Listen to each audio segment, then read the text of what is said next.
Good day at good morning mga ka-JT, at ito po hindi po tayo pumidal, tayo ay magmamartes lang. Eto, na miss nyo yung mga gantong kalakaran na JT. Ayan po, syempre, good morning, good morning, good morning all. At shoutout nga pala po sa aking pinsan na love ko, Mama Mia, kay Ate Maye, kay sa lahat ng nasa si Fatima. At syempre nakita ko agabi yun, pumunta po ako ng kanto. At syempre mga ka-JT, pagbalik ko wala na siya. At shoutout nga pala po kay Maring Dana Hutut, kay Mary Grace Villapanto, kay Parang Jervis, at kay pa Mark, at tapos kay Cheryl Lourdes Pabalate, at kay Paring Arvin. Shoutout sa inyo, good morning sa inyo. At syempre kay Pisang Cadyo Bernard Sensil, kay Sir Gilbert Aguirre, at kay Miss Aguirre. At sa lahat po ng tropa, kay Paring Arnold Javier, kay Paring Joseph Katapang, kay Paring Eugene Palentino, at kay Paring Topper Sarmiento. At alam nyo naman mga ka-JT, at sa aking pinsan na si Chino Martinez, at kay Paring Darwin, si Pisan Oyen, na hindi kami natuloy. Shoutout sa inyo. At sa mga nag-Bicol, kay Pisan Elmer Adapin, at kay Sir Wilson Adapin. At syempre si Soy T. Manalo at si Edwin Inolba, shoutout sa inyo. At sa mga tropa natin dyan. At ayun nga, ito, umagang-umaga, napakaganda po. Pagkatapos po natin mag-walking, ayan, nagpahinga at tumambay, at tapos may kinuha po tayo dun sa may parting Miramonte, at nakita ko po doon si Ate Zay, at siya po ang pinagmaneho ko. At alam niyo naman po, pagdating po doon, meron lang po kinuha at nakasabay ko si Teteng na galing sa tindahan ni Ate Monet. At yun nga po mga ka-JT, ayan, tayo ay naghahanda pa lang para lumabas mga ka-JT, nagre-relax lang po tayo dyan. At yun nga po, inalabas ko na ang e-bike ng aking isang kapatid na panganay, dahil po siya ay nahihirapan talagang yan dyan. Kaya early morning, kailangan natin magising. Gwapo ng e-bike na yan. At yun nga po, iniram ko yung e-bike dahil may kinuha po ako sa parting Miramonte. At ito nga po, may chichismis ako sa inyo na hindi pa sinasabi ni Mama Mia, minasagap daw siya. At ayun nga po, palaisipan po mga ka-JT, meron po ako narinig dito. Ay, lagi pong nakatambay. Sa sobrang sweet nila, hindi sila naghihiwalay. At syempre mga JT, alam nyo ba, ba't adan? Ba't adan? At yun nga po mga JT, syempre lumabas po tayo at nagmarites. At shoutout nga pala po sina kay Dayday, kay Miko, at kay Kasbok. At alam nyo naman po mga JT, ito. Tsaka sa mga PTJ agent, ang presidente po nila ay si Papa Tangay, na napakabait po at lagi pong inaalala ang mga ka-agent niya, mga pool agent. At shoutout nga pala po sa mga gusto pong magpa-reserve dito sa Pansol. At syempre, wag nyo pong kakalimutan kay MCA Resort, ano po yun, kay MCA Lagoon, kay MCA JP, kay MCA White House, kay MCA Nagomi, kay MCA Doc, at kay MCA RNG. Yun po yung resort nila. At looking for my ate, Monet Castillo, sa lahat po gusto magpabook o maligo. At syempre, dito rin po sa mga PTJ dito, shoutout nga pala po kay Nabayang, kay E.T., kay paring Jerry Gutierrez, sa lahat po ng agent dito, legit agent. Kaya paring Pampeng, kaya na Lobet, kaya paring Olan, shoutout sa inyo. Ayan po yung mga binabanggit ko pa, mga legit agent po rito sa Losnap City, kay na Ayok, at syempre kay Alexis Dicena, kay John Start Cueto, at kay Jeff Corpus, shoutout sa inyo. At ayun nga po mga JT, habang nakatambay po tayo dyan, alam nyo naman po tayo, nag-aantay po tayo na mamartes dyan at makamalas-malasam, may bagyo. Tapos shoutout kay Sabog at kay Sabel, at kay Drialin, kay Ella, shoutout sa inyo, kay Yokai na hanggang ngayon matangkad, at sa magkakapatid na si Johan, shoutout sa inyo. At syempre mga ka-JT, paglampas po dyan, alam nyo na, pagtapos po natin tumambay, may narinig po akong konti dyan na chismis. Syempre, hindi ko na po inintindi dahil nagbubulungan. At pagkatapos po nun, tinawag po ako ng ate ko, chinat po ako, ayan, ilalabas ko po yung kanyang luxury car. Kaya po binili ng ate Janet ko yan kasi may umbrella, pero yung umbrella hindi pinapahiram, arbor ko, ayan yung luxury car niya. Lamborghini, yun po ang tawag dyan. Hindi po, joke lang po yan. Basta luxury car po ang tawag ko dyan. Tapos dito makita nyo po mga ka-JT, sobrang tagilid na po, pabagsak na po yung isang posting. Pinagpalitan mga ka-JT, shoutout Bisan Oyen, yung mga ano natin dito, wire, ilipat mo na, baka madamay pa, maputulan, ang dami-dami nating maapektuhan. Natin nga po, ayan, nakita nyo lang po sa makinati ko at hiramin ko po yung e-bike. At syempre magagala na may kasamang chismis. Nakita niyo po yung poste na yun, medyo delicate na talaga, upang anong tagilid na. At dito po nakita ko po dyan si Ate Cecil, si Ate Iska, sina Ella, at sina mga tropahan. At pag uwi ko po, syempre, ayan o, nakita niyo po yan, si Riley. At dumaan po ako sa resort namin na marami naglalaba. Hindi ko po makuha ng video kasi ang dami po talaga laging nudity at bawal po yun. At ayan po mga ka-JT, lampas lang po tayo dyan. Nagpatigil pa ang kapatid ko dyan panganay at bibili daw po siya ng pandesal. Ayun nga po mga ka-JT, syempre pandesal po ay napakasarap po niyan. At alam niyo naman po, tayo din bibili. Napalampas po tayo, atras lang po tayo dyan mga ka-JT dahil bibili po ng pandesal na may malunggay at pagtapos po pagbili ng pandesal na malunggay, eto po, ayan na po yung kalsada dito sa amin. Araw-araw nyo makikita. Syempre, wala pong bandaritas. Lampas na po ang Pasko. Ang Pasko, Diyos ko. Palaparating pa lang Pasko ang piyesta dito sa Losnap City. At ayan mga JT, dire-diretso lang po tayo dyan. Palabas po tayo ng highway pagkababa po ng ate ko sa kanyang store. Doon po sa store na magkatapat na bigasan at sari-sari store at yung ang tawag dito, San Miguel ng alak.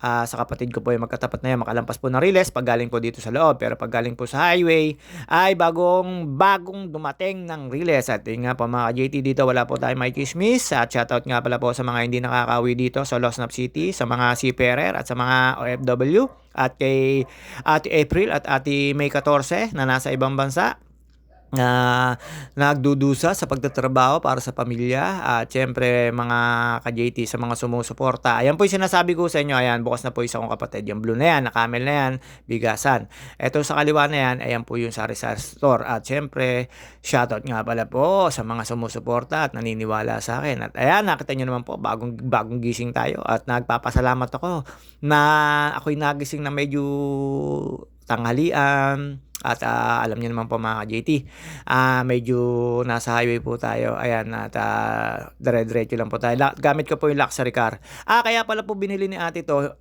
bukod sa payong, meron pong tolda. Ayun nga po. Tapos may electric pan po dito. Ginto po yung electric pan niyan. Kaya ayun, nalaglag. Tinabi ko po at hindi nagagamit. Tapos yung ilaw po sa ibabaw niyan, hindi na nagana. Palamuti lang. At syempre mga ka-JT, binaba ko po yung tolda kasi po yan, pagka tiniklop nyo po ng basa, ay medyo magiging kulabo po yan. Kaya pinututuyo ko po muna yung mga tolda na yan para hindi po maging malabo. At yun nga po. Syempre mga ka-JT, dire-diretso lang po tayo dito at nakita ko nga po pala yung aking ate Sia na binibili ng sibuyas. Nakita niyo naman po yung hiya sa camera pero ito mapapanood niya. Baka ito awayin na ako pag nakita niya. At alam niyo naman po, puro online class ngayon. Hindi ko alam kung bakit maaga gumising ate Siyang ko.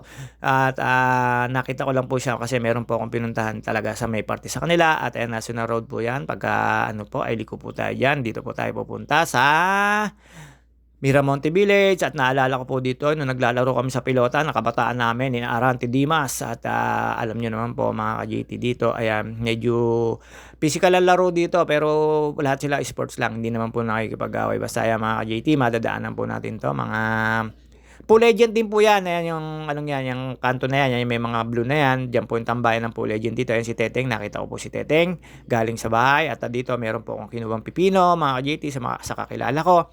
At syempre, makikita nyo naman po to. Tuyong-tuyo yung kalsada. Nakita nyo naman po na talagang napakasarap ditong lumampas. Lagi po tuyo yung kalsada rito. Kahit hindi po tagulan, lagi pong kita nyo naman po, tuyong-tuyo, hindi baha. Joke lang po yung kabaliktaran po yung sinasabi ko. Ayan, makikita nyo po yung pilota na yan. Diyan sa pilota na yan, naranasan ko po na pulot boy ng sa tennis kay Ma'am Belay pa noon, mga ka-JT. Ayan, may simbahan po talaga dyan. At syempre, dyan po sa gitna na yan, ng pilota na yan, meron po dyan tennis court na madami po naglalaro dyan. Naging pulot boy po ako, magkano lang po yung bigayan nun, betching ko hanggang 50 pagka mayaman po yung nagbibigay. Nagpupulot lang po kayo ng bola ng tennis. Naranasan ko po yung kay Ma'am Beloy, mga ka-JT. Tuwing umaga po yun, lalo pag Sabado at Linggo. Pero may mga regular po dyan. Yun nga po, syempre, kailangan mo magilas noon. Naranasan ko po yung maghanap buhay ng ganon. Syempre, hindi alam na magulang ko na ako'y naggaganon. Na syempre, magagalit sila. At syempre, mga ka-JT, eto, kumaliwa po tayo. Nakita ko na po to, si Ate Baby Sian. At may binibili po, napakasipag pong bata. At sinakay ko na po at baka maglakad pa. At yun nga po, tinuruan ko po mag-drive at natatakot pa. Baka daw tumaob. Ayan, ang ate Sian ko. Puyat pa yan, galing galaan yan. Ayan, nakita nyo naman po. At may binibili pong sibuyas. At after po makabili sibuyas, ayan, siya na po yung nagmaneho, mga ka-JT. At dumaan po kami sa lugar ng ate niya. Pauwi na rin po ako diyan pagkatapos ko pong gumawa at naghanap po ako ng sambong diyan. Wala po akong makitang sambong, dumiretso po ako do'n sa dulo, 'yun po yung hinahanap ko. Nalunod na raw po ng baha at ayan mga ka-JT, oh, nakita niyo naman po bukas yung gate tapos ayan dire-diretso, tuwang-tuwa po ate Sian ko, marunong na raw siya mag-drive ng e-bike. Ayaw pang iikot, hanggang do'n na lang daw siya sa kanto at nakita ko diyan si Ate Nori at si Kuya Alex, shoutout sa inyong dalawa, Kuya Alex at Ate Nori. At ayan, pagkatapos niya pong bumaba diyan, bigla pa pong namreno ang Ate Sian ko. Ayan po yung sinasabi ko sa inyong pilota na meron pong basketball court diyan na maliit lang tapos meron po diyan praktisa ng tennis court o yung sa pader ka lang papalo. Ayun, dinanas ko po 'yon at ayan, siyempre mga GT, eto pauwi na po tayo, iniwan ko na Ate Sian ko.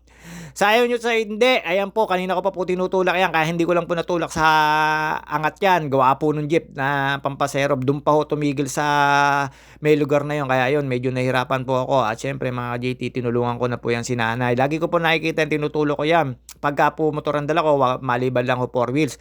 Pag 4 wheels po, hindi ko po kaya tulak. Paano ko po ilalabas sa pa ako, di nasagasaan ko po yun. Pag e-bike po at saka po yung motor ko na pinahiram sa akin ay tinutulak ko po yan. Kahit hirap na hirap po tayo kasi nakakawa lang po si nanay. Sa Bukal pa po nagbebenta yan pero ang dami po niya pang kalakaran. At ayan po mga JT, tulak-tulak ko na po siya dyan hanggang sa iwan ko na po siya mga ka-JT. Ayun nga mga JT, eto, dire-diretso na po tayo.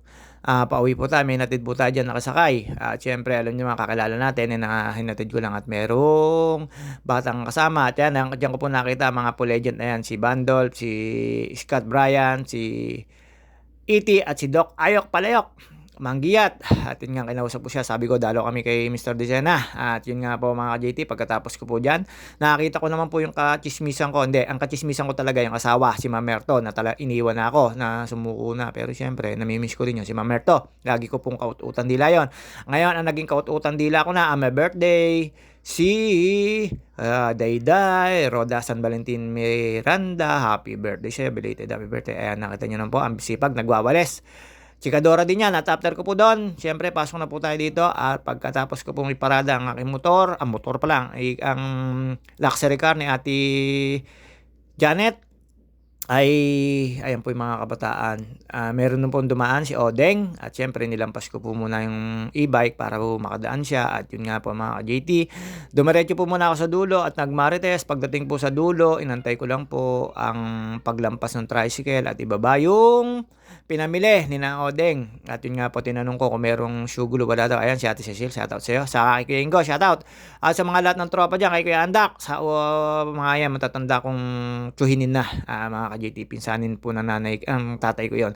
At ayan, nakita ko po yung kamukha ng pinsan oyen ko, kala ko si pinsan oyen, si paring lolong talong pala. Lagi na lang pong nagkakamali. At yun, dumiretso po ako dito.